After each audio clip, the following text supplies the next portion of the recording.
Sofía Hernández moved through the chaos of the Mexico City public hospital with a grace that belied the exhaustion in her bones.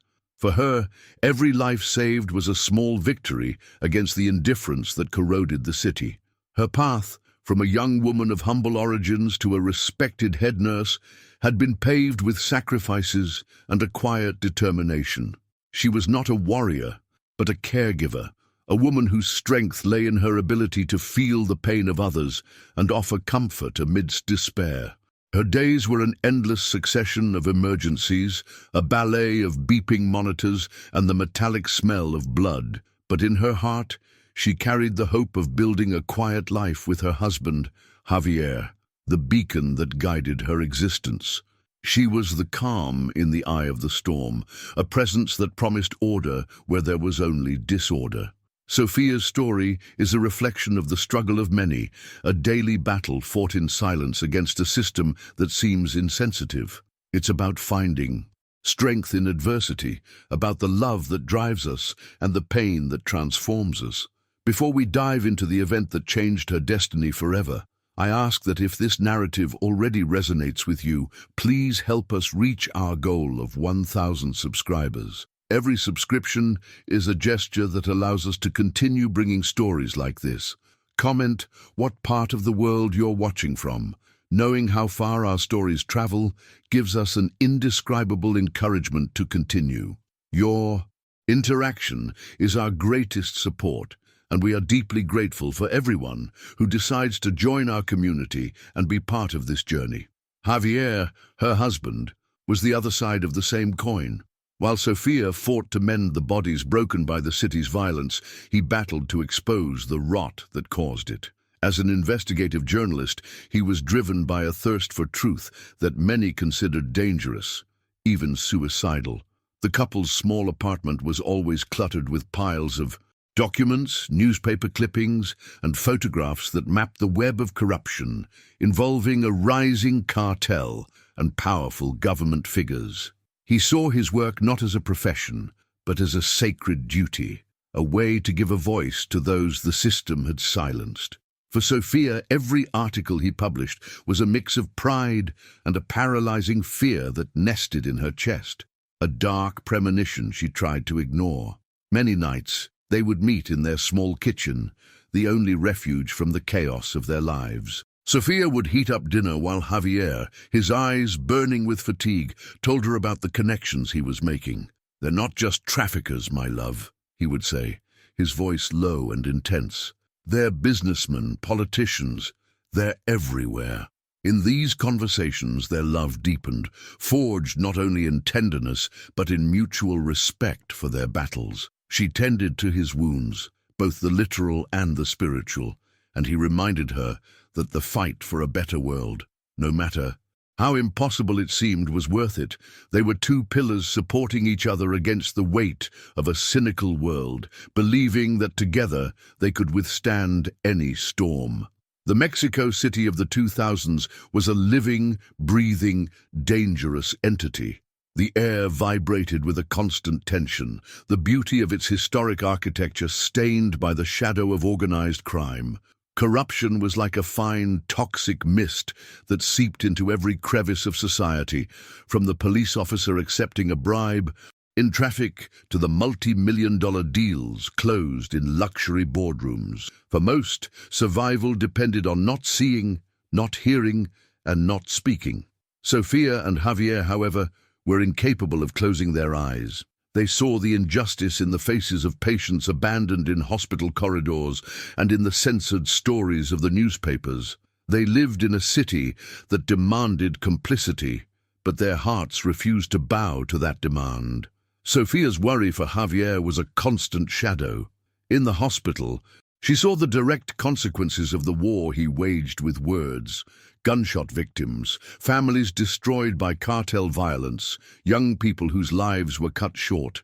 Every time an ambulance arrived with its sirens slicing through the night, her heart clenched with the fear that one day it would be him on that gurney.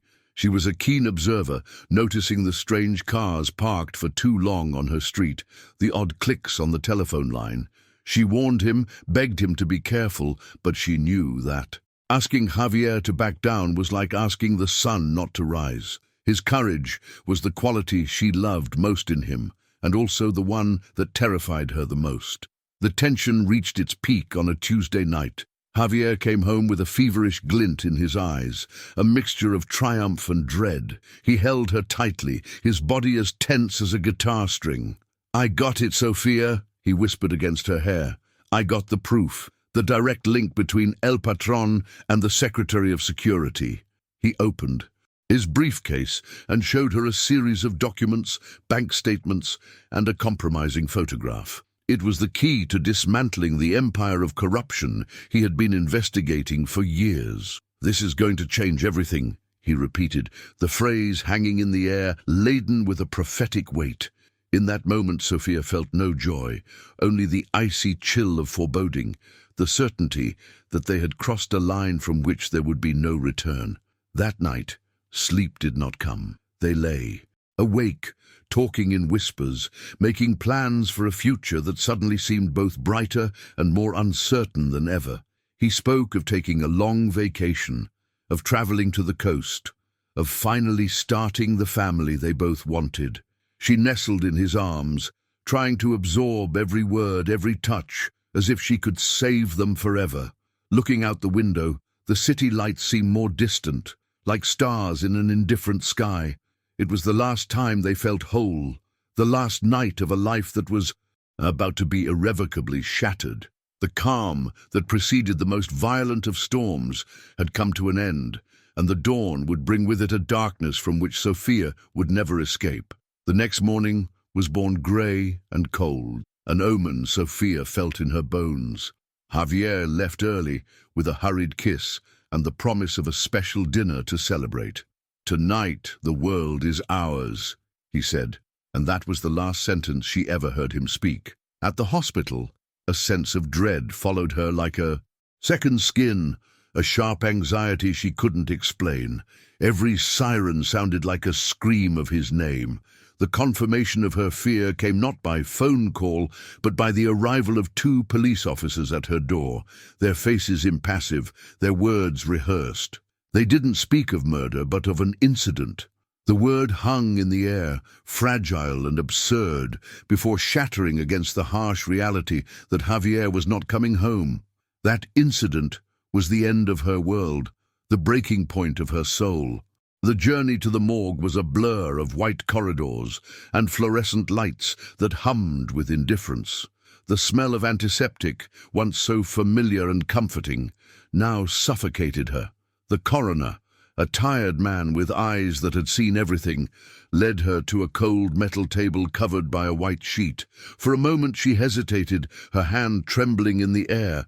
That sheet was the final barrier between hope and certainty, the last veil separating her life into a before and an after. When she finally pulled it back, the air fled from her lungs. It was Javier, but at the same time it wasn't. The light in his eyes was gone, replaced by the dullness of death. The marks of violence on his body were a brutal testament to the truth he had dared to seek. The official investigation was a cruel farce, a play staged by disinterested actors. The detectives assigned to the case treated her with a condescension that hurt more than the pain itself. In less than 48 hours, they closed the case, classifying it as a robbery gone wrong. "Your husband resisted, ma'am. We found his wallet empty 2 blocks away," one of them said, avoiding her gaze. Sofía knew it was a lie. The documents, the laptop, all of Javier's work had vanished, but the police didn't care. They were just following orders, cleaning up the mess for the men her husband was about to expose. In that moment, Sofía's grief gave way to a cold rage, a terrible clarity. The system wasn't just flawed, it was complicit. In the solitude of her apartment, the silence was a deafening scream. Every object, every photo, every book of Javier's was a dagger in her heart. For days, grief consumed her, an overwhelming wave that threatened to drown her. But beneath the weight of her sorrow, a new seed began to sprout. Revenge. She looked at the papers the assassins hadn't taken, the backup copies that Javier, in his justified paranoia, had hidden. The justice he believed in was dead, but retribution was still a possibility. In that silence, a promise was sealed, and if you've ever felt helplessness turn into determination, you know there is no more powerful force. Subscribe to follow Sofia's journey, for it is a reminder that even the most ordinary person can refuse to be a victim. Sofia's transformation began that night. The nurse who dedicated her life to healing died along with Javier. In her place, someone else was born, a woman forged in the fire of loss and hardened by betrayal. She cried no more. Her tears dried up, replaced by a lethal focus. With the precision of a surgeon, she began to organize her husband's work, not as a grieving widow, but as a strategist, setting up her battlefield. The names, dates, financial transactions, and secret alliances were no longer just data on paper. They became a map, a roadmap to destruction. The pain didn't disappear, but she locked it away in a sealed compartment of her soul, turning it into fuel. The hunt had begun. Sofia's first target was not a leader, but a pawn, a violent enforcer named Hector, whose name appeared frequently in Javier's notes. Sofia knew him by sight. He was a recurring client in the hospital's emergency room, always with injuries from fights or suspicious accidents. She studied his medical records, memorizing his allergies, his physiological weaknesses. Her revenge would not be with a gun, but with a syringe. Her battlefield would not be a dark alley, but a sterile hospital ward. She waited patiently for the opportunity. The fury inside her contained by a cold, methodical discipline. Each day of waiting was an exercise in self-control, transforming her pain into a sharp and precise weapon, ready for the first decisive cut. The chance came on a Saturday night. Hector was admitted with a broken arm, arrogant and demanding immediate treatment. As she prepared his pain medication, Sofia acted. With steady hands, she added a substance to his IV drip, a potent anticoagulant that wouldn't be lethal, but would cause severe internal bleeding, mimicking a rare post-traumatic complication. It was a perfect act of medical sabotage, invisible and unquestionable. As she watched the chaos unfold around Hector, doctors scrambling to understand the sudden, violent reaction, she felt nothing but a cold satisfaction. It was a small act of justice, a drop of poison in the vast ocean of the cartel. The first domino had fallen, silently. That night, upon returning home, Sofia looked in the mirror and didn't recognize the woman. She saw the sadness in her eyes had been replaced by something harder, more calculating. The line between right and wrong, once so clear to her, was now blurred, perhaps erased forever. Would Javier have approved of this? The question echoed in the emptiness of her apartment. But the answer no longer mattered. Javier's world, with its faith in truth and justice, was dead and buried with him. Her world was different, a place of shadows where survival and revenge required her to become a monster, to hunt other monsters. She accepted her new identity, not with joy, but with the grim resignation of a soldier heading into a war she did not choose. The hospital became her operations center. The place that once represented her calling to heal was now an armory of information. Sofia began to sift through the medical files of every patient with known ties to the crime world. She discovered the secret weaknesses of men who considered themselves invincible. A lieutenant with a severe heart condition, a money launderer with severe diabetes, an enforcer with a deadly allergy to penicillin. Each piece of data was a potential weapon. She moved through the corridors like a ghost, her neutral expression as a dedicated nurse, hiding the mind of a strategist, mapping her enemy's physiology, planning how to use their own bodies to destroy them from within. Her next move was bolder. Using information she overheard from a delirious cartel member in the ICU, she discovered the routine of the organization's chief accountant. She didn't need a gun, just a screwdriver and basic knowledge of mechanics. A simple sabotage of the luxury car's brake system was enough. The resulting accident didn't kill him, but it left him in a coma for months, plunging the cartel's finances into absolute chaos. Records were lost, payments were halted, and most importantly, distrust began to spread. What had once seemed like bad luck now began to look like a deliberate attack. The empire of El Patron had suffered its second blow, and paranoia was beginning to set in. The incidents, though seemingly unconnected, created a subtle pattern that did not go unnoticed by everyone. Ricardo Vargas, a disgraced old guard ex-cop, kicked off the force for trying to investigate the same cartel, noticed the signature. They were intelligent, non-violent, yet devastating attacks. He had been following Javier's work from afar, and after his death, continued to monitor the cartel's activities. Intrigued, he began to investigate on his own, and his suspicions led him to an unlikely conclusion: the Central Public Hospital. He didn't know who was responsible, but he knew he had to find this person. He saw in that pattern the same audacity and intelligence he had admired in the late journalist, and he felt a spark of hope for the first time in years. Ricardo approached Sofía in the hospital parking lot late one night. He was an aged man, with the weight of the world on his shoulders, but his eyes still held the sharpness of a predator. "Your husband was a good man," he said, his voice raspy. "He would be proud to see that someone continued his fight, even if by different means." Sofía froze, her body tensing for fight or flight. She denied everything, but Ricardo was undeterred. He wasn't accusing her, he was making an offer. "You're smart, but you're alone. They will find you. You need help. You need a guide in this hell, and I know every circle of it." The proposal hung between them, a lifeline. In a sea of danger, Sofía's distrust was a wall of ice. To her, Ricardo was just another cop, part of the corrupt system that murdered her husband and mocked her grief. She rejected him with harsh words, ready to disappear and change her tactics. But he was persistent. On their second meeting, he handed her a dossier. Inside was detailed information on El Patron's security structure, names of police officers on the cartel's payroll, and, most shockingly, proof that Ricardo's own partner had been murdered for getting too close to the truth. "They took everything from me too, kid," he said, the pain in his voice unmistakable. "I'm not here for the law, I'm here for revenge, just like you."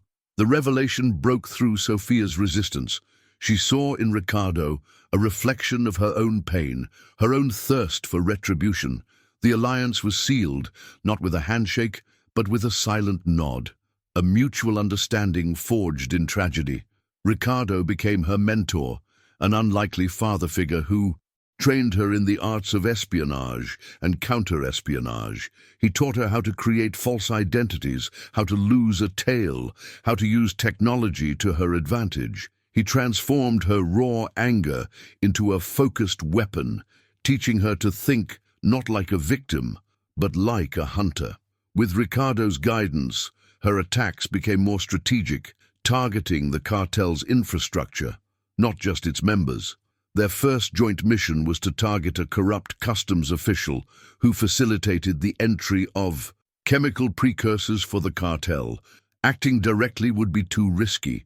Instead, Ricardo devised a plan to use the system's own greed against itself. They forged evidence and leaked it anonymously, not to the police, but to a rival cartel. The information was precise, detailed, and irrefutable. The war for control of the port was about to begin, and they would be the invisible architects of the chaos, watching from afar as their enemies destroyed each other, weakening El Patron's empire. Without him knowing who was behind the attack, the plan worked better than expected. The dispute over the port's control exploded into a bloody gang war, disrupting El Patron's supply chain and costing him millions. It was in this landscape of disorder that a new player entered the scene. Miguel, a young cartel member, saw an opportunity in the rise of this phantom enemy. His father, one of the cartel's founders, had been brutally executed by El Patron in a power grab years earlier. Miguel served his father's killer, waiting for a chance at revenge. He saw the invisible hand sowing chaos and decided he wanted to help guide it. He needed to find a way to contact this mysterious force. Contact was made via a burner phone, left in a location Ricardo had taught Sofia to use for secret communications. The message was short and direct. "I know who you are. I hate El Patron as much as you do. I can help." Sofia's paranoia flared. It could be a trap, a lure to draw her out. Ricardo advised extreme caution. They spent days verifying the offer, using their own channels to investigate the identity of the mysterious sender. The information was dangerous, but the possibility of having an inside man was an advantage they couldn't ignore. It was a gamble that could cost them their lives, but it could also give them the key to toppling the king. To prove his worth, Miguel provided a crucial piece of intelligence: the location and date of a large cash shipment that was off the official books. It was a test of mutual trust. Sofia and Ricardo used the information to orchestrate another anonymous leak, this time to an elite federal police unit that Ricardo knew was one of the few not compromised by the cartel. The seizure of the shipment was a devastating blow to El Patron, not just financially, but to his reputation. Trust within his inner circle began to crumble. He had a traitor among them. The reluctant alliance between Sofia and Miguel was cemented, a partnership born from shared hatred.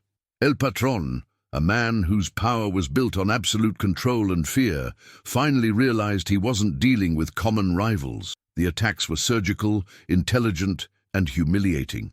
The figure the media began calling La Sombra, the shadow, was undermining his empire from the inside out. He, who saw himself as the ultimate predator, was now the prey. Paranoia became his constant companion. He looked at his most loyal lieutenants with suspicion, wondering which one was betraying him. Rage consumed him, an impotent fury against a faceless enemy. He put his best men on the hunt, offering an exorbitant bounty for the head of the Shadow, turning the city into a hunting ground. For Sofia, the pressure became almost unbearable. The city that was once her home was now a web of danger. Every face in the crowd was a potential enemy, every distant siren a possible sign they had been discovered. She barely slept, fueled by coffee and the adrenaline of constant danger. The walls of her apartment seemed to shrink around her, the weight of her double life crushing her. Nurse Sofía Hernández still existed during the day, a disguise that became harder and harder to maintain. At night, the shadow took over, an identity that demanded the suppression of all emotion except the cold determination to continue her mission, no matter the personal cost. On a rare, quiet night, the weight of what she had become hit her with full force. Looking at a faded photograph of herself and Javier smiling on a sunny day at the beach, she broke down. The tears, which she thought had dried up forever, returned in a torrent of grief. That woman in the photo, happy and full of hope, was dead. In her place was a creature of vengeance, driven by hatred. Was this what Javier would have wanted for her? The doubt gnawed at her, an abyss opening in her soul. It's in this abyss that the true battle takes place. If you understand the weight of this internal struggle, join us. Your subscription helps us explore these complex truths and continue telling stories that matter. It was Ricardo who found her in that state, a fragile glimpse of the woman she had been. He offered no words of comfort, but the hard truth. "What did you expect?" he said, his voice firm. "That this would be easy? That you could destroy their world and keep yours intact?" The woman in that photo was gone the day they killed Javier. The question now isn't who you were, but who you choose to be. You can give up and let them win, or you can finish what you started. His words were like a slap in the face, the brutal jolt she needed to pull herself together and reaffirm her promise, not out of hatred, but for the memory of the man she loved. The hunt intensified. One night, during an information exchange with Miguel, things went terribly wrong. They were ambushed. El Patron's men emerged from the shadows, and a frantic chase began through the labyrinthine streets of a night market. Sofía, applying Ricardo's teachings, used the crowd and chaos to her advantage, knocking over fruit stands and weaving through narrow alleys.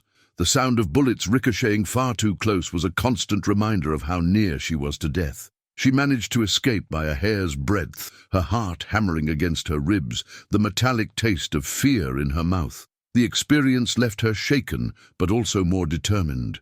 They were close, which meant she was causing real damage. With the hunt becoming personal, Sofía decided to change tactics. Instead of just attacking infrastructure, she began to attack El Patron's psyche. She started leaving her mark, a subtle symbol at the sites of her attacks. A single white orchid, Javier's favorite flower. It was a personal message, a note that the ghost haunting him had a face and a memory. The gesture drove him mad. The flower became a symbol of defiance, appearing in his nightmares. He began to doubt everyone around him, his paranoia turning his inner circle into a nest of vipers, with each suspecting the other, exactly as Sofía had planned. El Patron's obsession with finding the shadow made him careless.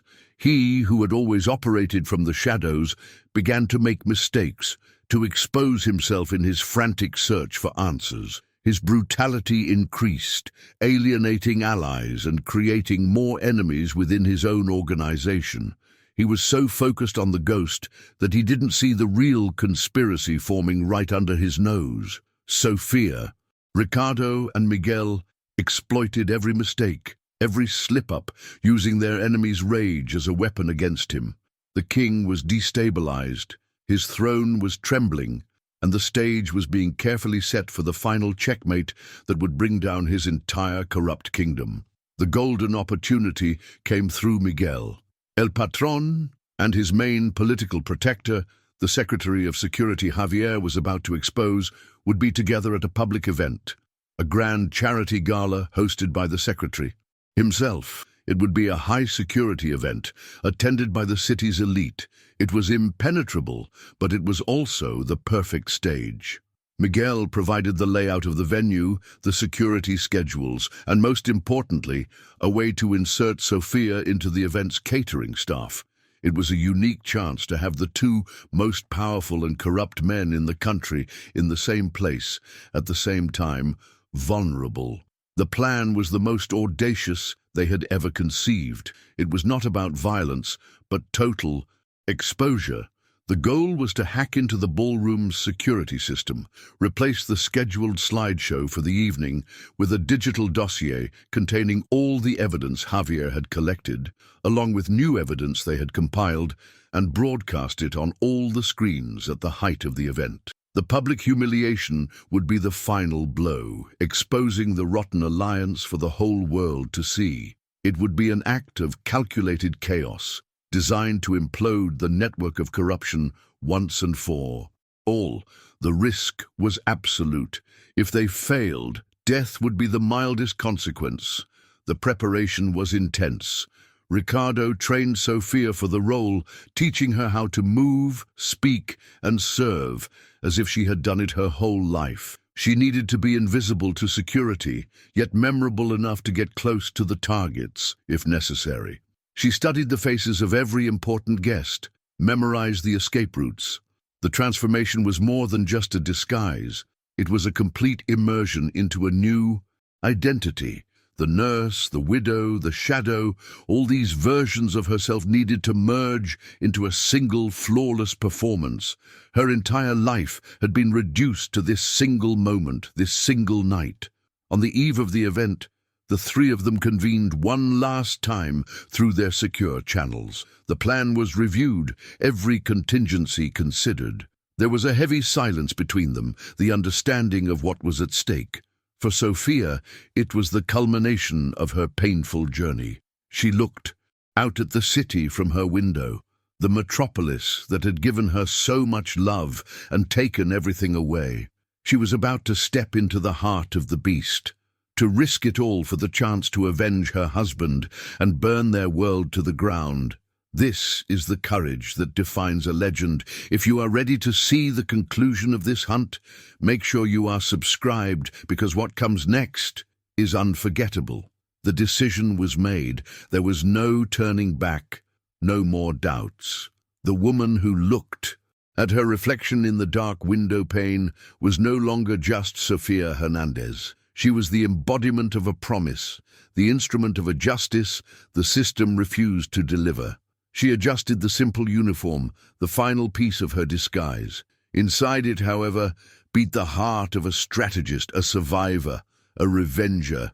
She was ready to enter the lion's den, not as a sheep to the slaughter, but as the architect of an empire's fall.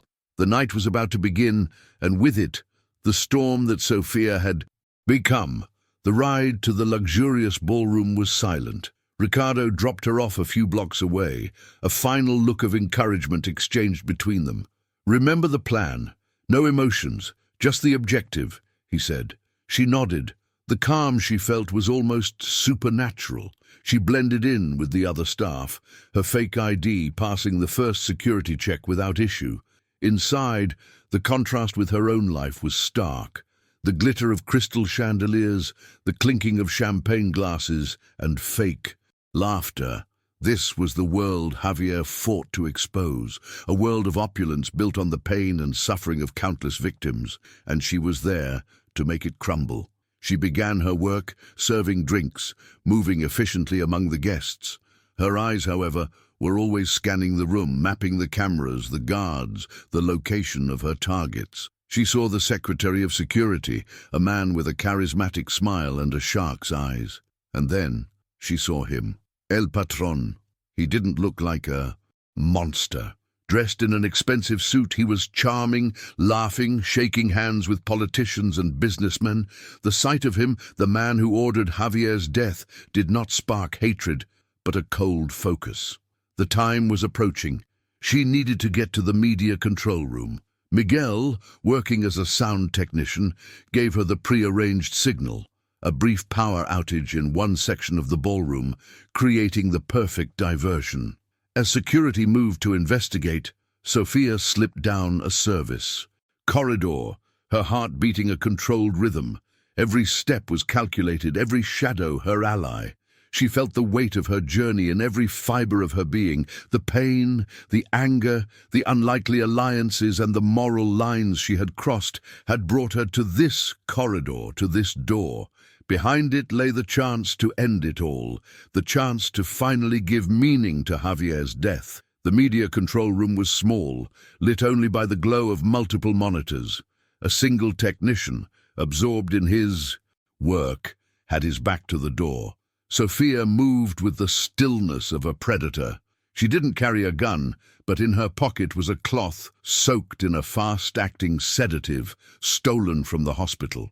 In one fluid, rehearsed motion, she covered the man's mouth and nose, holding him firmly until his body went limp and he slumped to the floor, unconscious. The silence that followed was heavy, broken only by the hum of the servers. With her heart beating a controlled rhythm, she sat at the main console, inserted a flash drive, and initiated the program Ricardo had created. Lines of code scrolled across the screen. The countdown to chaos had begun. In the main ballroom, the Secretary of Security took the stage, bathed in the spotlight. He began his speech with empty words about progress and security, the epitome of hypocrisy. It was then that Sofía gave the command.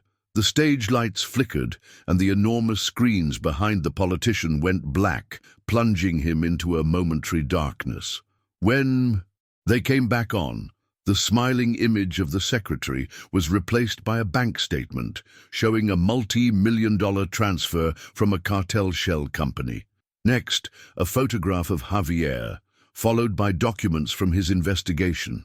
The ballroom's audio, once filled with ambient music, now broadcasted a recording of El Patron discussing the murder of a journalist.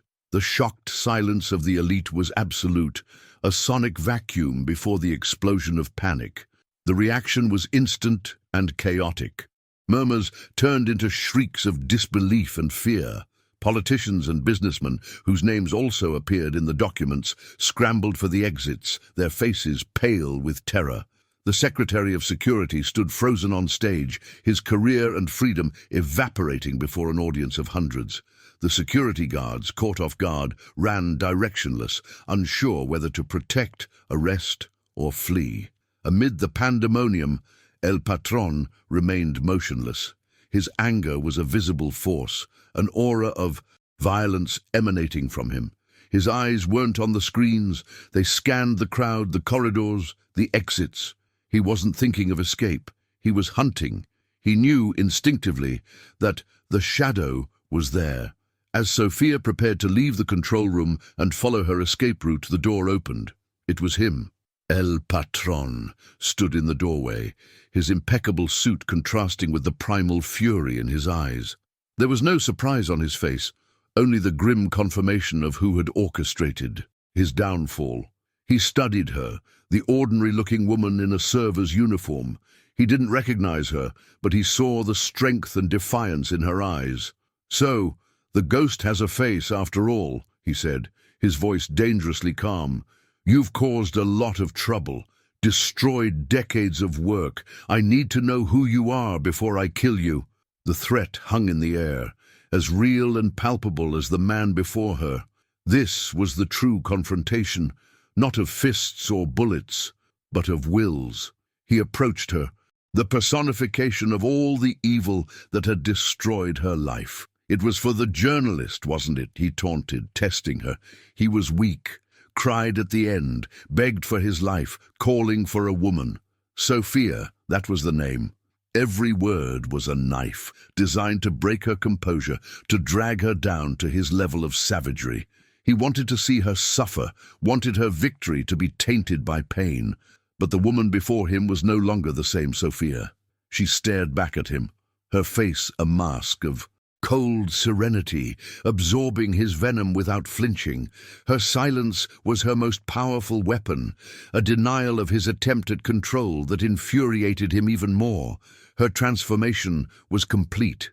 She felt no need to scream, to justify, to explain the pain that drove her. Her revenge was not in killing him, but in stripping him of everything, his power, his respect, his legacy. She took one step closer, close enough for only him to hear, and whispered her husband's full name, Javier Hernández. Ramirez.